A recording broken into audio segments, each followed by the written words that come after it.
ഈ ഒറ്റ വോട്ടിനെ പരാജയപ്പെട്ട ബ്ലോക്ക് പഞ്ചായത്ത് മത്സരത്തിൽ പരാജയപ്പെട്ട ഷാനവാസ് തന്നെ നമ്മുടെ പഞ്ചായത്ത് സത്യത്തിൽ എന്താ സംഭവിച്ചത്? അത് സാധാരണഗതിയിൽ പിന്നെ 95 മുതൽ ഇവിടെ ഈ ബ്ലോക്ക് പഞ്ചായത്ത് LDF CPM നേതൃത്വത്തിലാണ്. കഴിഞ്ഞ പ്രാവശ്യം പോലും ആകെ ഒരു 2 സീറ്റിൽ മാത്രമാണ് UDF ജയിക്കാൻ കഴിഞ്ഞുള്ളൂ. പക്ഷേ ഇപ്രാവശ്യം അതിശക്തമായിട്ടുള്ള മത്സരം നടത്തി 2-3 പഞ്ചായത്തുകളടക്കം 7 ബ്ലോക്ക് ഡിവിഷനിലേക്ക് പിന്നെ UDF ജയിക്കാൻ കഴിഞ്ഞു. 7 ബ്ലോക്ക് ഡിവിഷനിലേക്ക് LDF ജയിച്ചു. അല്ല, ഇതിനകത്ത് ഈ ഓപ്പറേഷൻ അത് അതിന്റെ സാങ്കേതിക ഇതിന്റെ ഓപ്പറേഷൻ നടത്തിയതിന് പിന്നിൽ ആരാണ്?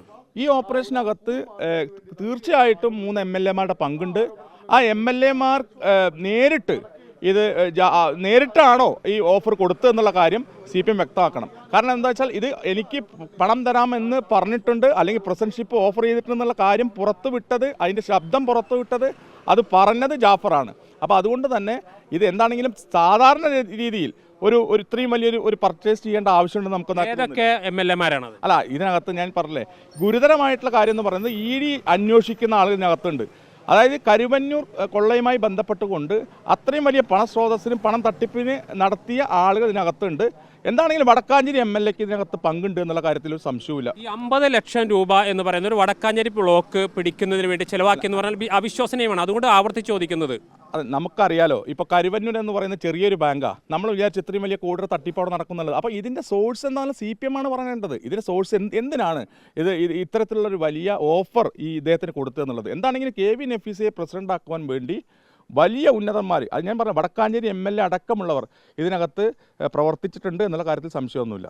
ഇതിനകത്ത് ഇപ്പോൾ ഇതിന് ശേഷം നിങ്ങൾ ഈ ജാഫറിനെ ബന്ധപ്പെടാൻ ശ്രമിച്ചിരുന്നു? ജാഫറിനെ ബന്ധപ്പെടാൻ നമുക്ക് കഴിഞ്ഞിട്ടില്ല. അദ്ദേഹം രാജിവെച്ച് പോയതാണ്. ഇപ്പോൾ പുതിയൊരു ഓഡിയോ സന്ദേശം പുറത്തു വന്നിട്ടുണ്ട്. ഏരിയ കമ്മിറ്റി അംഗം, നിലവിലെ ഏരിയ കമ്മിറ്റി അംഗവും മുൻ പഞ്ചായത്ത് പ്രസിഡന്റുമായിട്ടുള്ള KK ബാബുവിൻ്റെ ഓഡിയോ സന്ദേശത്തിൽ വളരെ കൃത്യമായിട്ട് പറയുന്നുണ്ട്, ഏതെങ്കിലും തരത്തിൽ കോൺഗ്രസിൻ്റെ ഭാഗത്ത് നിന്ന് പ്രതിഷേധങ്ങൾ ഉണ്ടായാൽ ഞങ്ങൾ സംരക്ഷണം തരും, ആ സമയത്ത് നിങ്ങൾ വിളിക്കണം എന്ന് പറഞ്ഞിട്ടുള്ളത് KK ബാബുവാണ്. അപ്പോൾ അതുകൊണ്ട് തന്നെ CPM-ൻ്റെ കസ്റ്റഡിയിലായിരിക്കാനാണ് കൂടുതൽ സാധ്യത. അദ്ദേഹത്തിന് വീട്ടിലില്ല, അദ്ദേഹത്തിന് ബന്ധപ്പെട്ട വീടുകളിലൊന്നും അദ്ദേഹമില്ല. അപ്പോൾ അതുകൊണ്ട് CPM-ൻ്റെ കസ്റ്റഡിയിലായിരിക്കാനാണ് സാധ്യത. വടക്കാഞ്ചേരി ഏറ്റവും ഈ ബ്ലോക്ക് എന്ന് പറയുന്നത് LDF-ന് ഏറ്റവും ശക്തമായ, പ്രത്യേകിച്ച് CPM ശക്തമായ കേന്ദ്രമായിരുന്നു.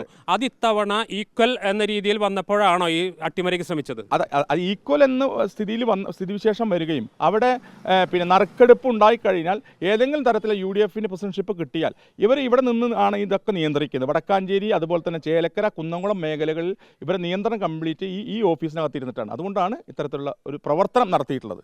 ഇനിയിപ്പോൾ നിങ്ങൾ ഇപ്പോൾ വിജിലൻസിൻ്റെ അന്വേഷണത്തിൽ തൃപ്തിയില്ലെങ്കിൽ നിങ്ങൾ തുടർ നടപടികൾ എന്തൊക്കെയാണ്? ഇത് പ്രതിഷേധ സമരമായിട്ട് ഞങ്ങൾ മുന്നോട്ട് പോകും, അത് സംശയമൊന്നുമില്ല. ഇത്തരത്തിലുള്ള കുതിരക്കച്ചവടം നടത്തിയ CPM-നെതിരെ വളരെ ശക്തമായിട്ട് പ്രതിഷേധമായിട്ട് പോകും. നാളെ ബ്ലോക്ക് പഞ്ചായത്തിലേക്ക് മാർച്ചുണ്ട്. തുടർന്ന് ഇതിൻ്റെ അന്വേഷണം ഇത് തെളിയുന്നത് വരെ സ്ഥിരമായിട്ട് അതിനകത്ത് കുടിൽ കെട്ടി സമരം ചെയ്യാനാണ് തീരുമാനം. നിയമ നടപടികൾ തീർച്ചയായും ഇതിനകത്ത് പ്രതിപക്ഷ നേതാവ് ഉൾപ്പെടെയുള്ള ആളുകൾ, പാർട്ടിയുടെ ഏറ്റവും ഉന്നതമായിട്ടുള്ള നേതാക്കളൊക്കെ ഇടപെട്ടിട്ടുണ്ട്. അതുകൊണ്ട് നിയമ നടപടി ഏതറ്റം വരെ പോകും. ഞങ്ങൾ അന്ന് തന്നെ